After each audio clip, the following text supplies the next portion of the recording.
শুধুমাত্র ফোন নাম্বারটা দিয়ে আপনি হারিয়ে যাওয়া জিমেইল অ্যাকাউন্টটা কিন্তু ফিরে পাবেন। হ্যাঁ বন্ধুরা, আপনি আপনার হারিয়ে যাওয়া জিমেইল অ্যাকাউন্ট কিন্তু খুব সহজেই ফিরে পাবেন শুধুমাত্র ফোন নাম্বারটা দিয়ে। হ্যাঁ, ফোন নাম্বার দিয়ে সার্চ দেবেন, আপনার হারিয়ে যাওয়া জিমেইলটা ফিরে পাবেন। এর জন্য আপনি আপনার জিমেইলে প্রবেশ করবেন, ক্লিক করে দেখেন অ্যাড অ্যানাদার অ্যাকাউন্ট, এটার উপরে ট্যাপ করবেন। ট্যাপ করার পরে গুগলের উপরে ট্যাপ করবেন। আপনার মোবাইলের স্ক্রিন লকটা দিয়ে আনলক করে নেবেন। আনলক করে নেওয়ার পরে এখানে ইমেল আর ফোন নাম্বার, যেহেতু আপনার ইমেল নাম্বারটা মনে নাই, এখানে ফরগেট ইমেলের উপরে ট্যাপ করবেন। এখানে ফোন নাম্বার আর ইমেল, যেহেতু আমাদের ফোন নাম্বার মনে আছে, ফোন নাম্বারটা এখানে দিয়ে দেব। ফোন নাম্বারটা এখানে ফার্স্ট নেম এবং লাস্ট নেম নিয়ে এখানে নেক্সট অপশানের উপরে ট্যাপ করব। নেক্সট অপশানের উপরে ট্যাপ করে এখানে দেখেন নিচে কন্টিনিউয়ের উপরে ট্যাপ করব।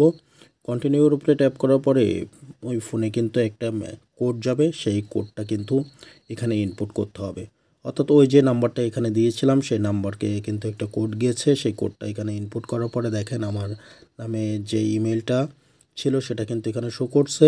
অর্থাৎ এই ইমেলের উপরে ট্যাপ করতে হবে। ট্যাপ করার পরে এখানে দেখেন এই যে ফরগট পাসওয়ার্ডের উপরে ট্যাপ করবেন। এখানে আমাদের এটাও মনে নাই, ট্রাই অ্যানাদার ওয়ে, এটার উপরে ট্যাপ করবেন। ট্যাপ করার পরে দেখেন এখানে ক্রিয়েট পাসওয়ার্ড, এখানে কিন্তু পাসওয়ার্ডটা দিয়ে দেবেন। এখানে পাসওয়ার্ডটা দিয়ে দেওয়ার পরেই কিন্তু এখানে এই যে চেঞ্জ পাসওয়ার্ডের উপরে ট্যাপ করলেই কিন্তু আই এগ্রি চলে আসবে। আই এগ্রির উপরে ট্যাপ করলেই কিন্তু আপনার হারিয়ে যাওয়া ইমেল কিন্তু আপনি খুব সহজেই ফোন নাম্বার দিয়ে পেয়ে যাবেন।